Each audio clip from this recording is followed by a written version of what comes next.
Bokajan Block Congress Committee tumpen pirangke ame kang nipon. Por Parkray si apor balom Safe Democracy Safe Constitution apua thipi and ponse Bokajan Block Congress Committee hin pirangke ame kang nipon. Sonse jesimet pirangke ame along ke jaipon alam the Congress asongja Rahul Gandhi aphan defamation case verdict kipi mate Gandhi family aphan kelang prod aputhak se pirangke ame kang nipon. Bak phanta labunson jongjung le alang le tum mane la so mai long labang so 2019 hut kaninge gali ka sorsa gali ki putol gali te la so puthak 2019 si surat along inut Purnes Modi BJP MLA he BJP MLA Purnes Modi jone je surat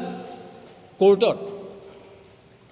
FIR lodge কৰিছিলে মানহানি যেটো নি criminal defamation cash বুলি কোৱা হয় হেতু তাত ৰুজু কৰিছিলে ইমান বছৰ হৈ গল তে একো হুনানি নহল একো একশন নহল তে এতিয়া এই পাৰ্লিয়ামেন্টত আমাৰ কংগ্ৰেছ নেতা ৰাহুল গান্ধী ডাঙৰীয়াই যে গৌতম আদানীৰ যেটো cell company more than 20,000 crore abnormally came from outside. Hey tokatu korpora isa hola so tangka komara tangka ma nat bansi ke wang ma la bangso tarjuji pafanda parjulong le parliament long aru eta kotha hodibo bisarise je Gautam Adani aru Modir jinto সম্বন্ধ এই সম্বন্ধটো খুলসা কৰিব লাগে এইবিলাক কথা উত্থাপন কৰিব কাৰণে পাৰ্লিয়ামেন্টত তেওঁ সময় বিচাৰিছিল ইন ৰিটাৰ্নো দিছিল কিন্তু সময় দিয়া নহল হেইটো ভয়ত নৰেন্দ্ৰ মোদী বিজেপি চৰকাৰ অৰ্থাৎ নৰেন্দ্ৰ মোদী প্ৰাইম মিনিষ্টাৰ ডাঙৰীয়াই ভয় খাইছে যদি ৰাহুল গান্ধী কথা ক'বলৈ দিয়া হয় যিমানখিনি সিক্ৰেসি আছে যিমানখিনি সত্য কথা যে লুকাই আছে মোদীৰ ৰাজত্বৰ আৰত হেতু উন্মোচন হ'ব এই সুৰাট কোৰ্টে 23 তাৰিখ এই মাৰ্চ মাহৰ 23 তাৰিখে এটা শুনানি দিছিলে যে 2 বছৰৰ কাৰণে সেই লঘু ক্ৰিমিনেল ডিফেমেশন কেছৰ বাবে 2 বছৰ জেললৈ পঠিওৱাৰ সিদ্ধান্ত লৈছিল হয় তেওঁলোকলে এমাহ সময় দিছিলে এপিল কৰিব টু দা হায়াৰ কোৰ্ট কিন্তু কথাটো হ'ল এই এমাহটো বাদ দিয়ক তাৎক্ষণিকভাৱে সেই 9 দিনৰ ভিতৰতে তেওঁ এমপিৰ পজিশন সাংসদ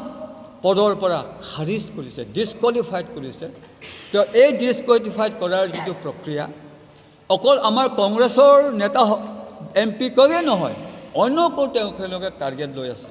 সেইকাৰণে আজিৰ দিনটো সকলো একত্ৰিত হৈছে আৰু দুবিধ চেলাং পেল এই তৃণমূল কংগ্ৰেছ পুনো আমি আকৌ আম আদমি পুনো লাকা দো কবে অপজিশন লিডাৰ তুমান বাকে পিনি পেকে আজি কেলে তেওঁলোকে একত্ৰিত হৈছে হয়তো আমাৰ দলৰ যেটো আমাৰ principle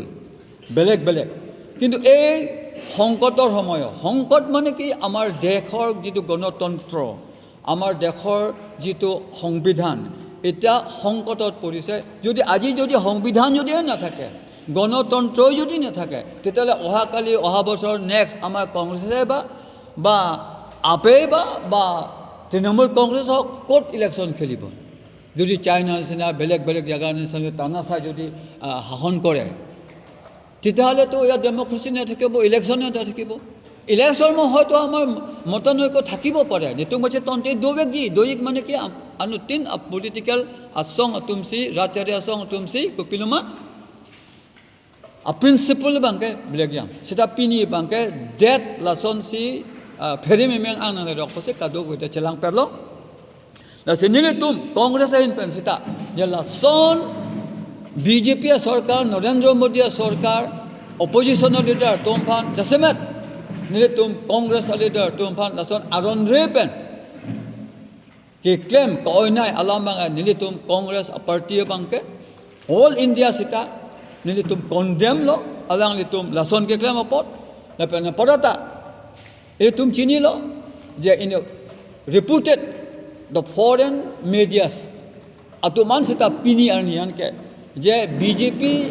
a party atum BJP a sarkar Narendra Modi a sarkar je democracy aphan ke pavir je aphan apenge eli tum Bharat angkang India a constitution ki claim la maso puta kadok awe pirthe angkang sita whole world today the world media are condemning the anti constitutional act and the way they are going to kill the democracy la kadok awe akama puta pini bage ajir dintu ajir tarikhot আমাৰ গোটেই world গোটেই পৃথিৱী মানে আমাৰ media আজি condemn কৰিছে আৰু দেশৰ শীৰ্ষ নেতাসকল আজি এই নৰেন্দ্ৰ মোদীৰ যিটো কুকৰ্ম যে কৰিবলৈ গৈ আছে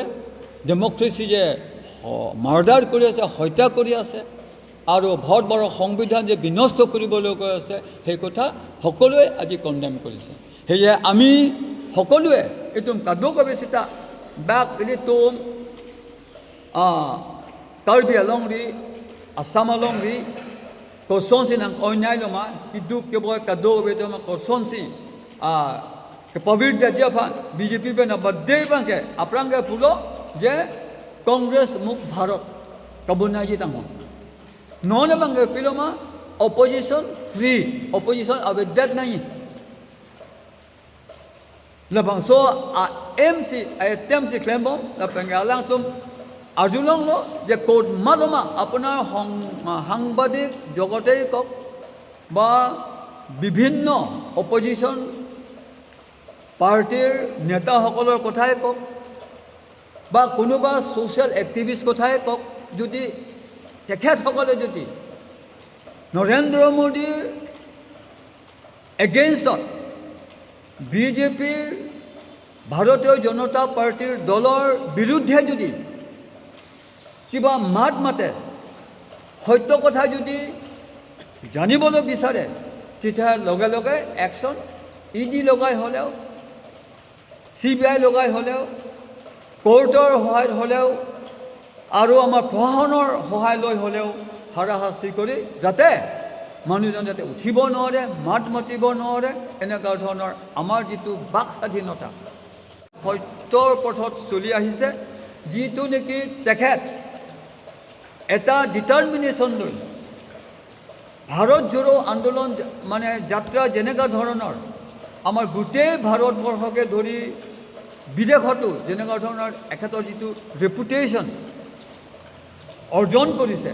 আৰু গোটেই ভাৰতবৰ্ষৰ লাখ লাখ মানুহে যিটো সঁহাৰি জনাইছে তাৰ পৰা প্ৰতিপন্ন হয় যে আমাৰ কংগ্ৰেছ দল সদায় সত্যৰ পথত চলা আৰু ৰাহুল গান্ধীৰ যিটো প্ৰিন্সিপল যিটো আইডিঅলজি যে সত্য কথা উন্মোচন হ'ব লাগে আৰু সত্যৰ কথা কোৱাত ভয় খাব নালাগে আৰু আমাৰ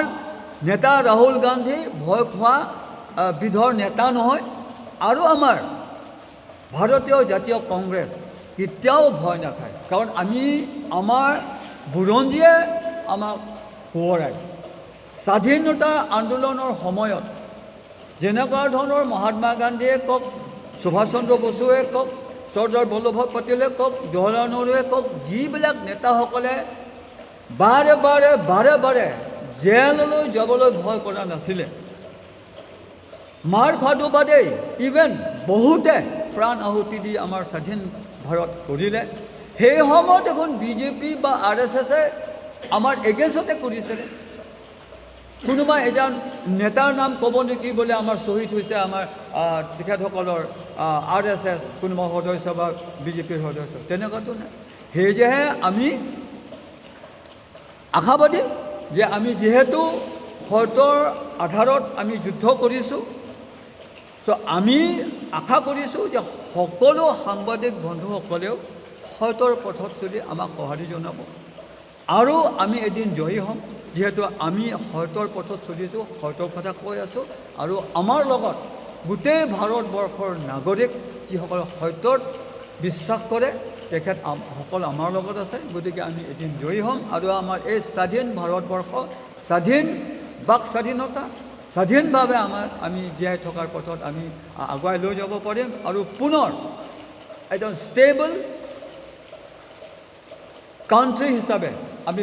স্থাপিত কৰিব পাৰিম আৰু আমাৰ কংগ্ৰেছ দল আকৌ পুনৰ শান্তিৰভাৱে উন্নতিৰভাৱে আমি আমাৰ এই ভাৰতবৰ্ষটো আমি আকৌ শাসন কৰিব পাৰি বুলি আমাৰ বিশ্বাস যিহেতু আমি সত্যৰ পথত চলিছোঁ আৰু সত্যৰ সদায় জয় সেই কথা বিশ্বাস কৰিয়ে আমি গোটেই কাৰ্বি আংলঙতে প্ৰত্যেক ব্লকতে 11টা ব্লক আছে গোটেই অসমতে 219 না 219 ব্লকত আজি সেই একেই মেছেজে আমি বাৰ্তাটো আমি প্ৰেৰণ কৰিছোঁ হয় আজি আপোনালোকে আহিছে আমি আপোনালোকৰ ওচৰত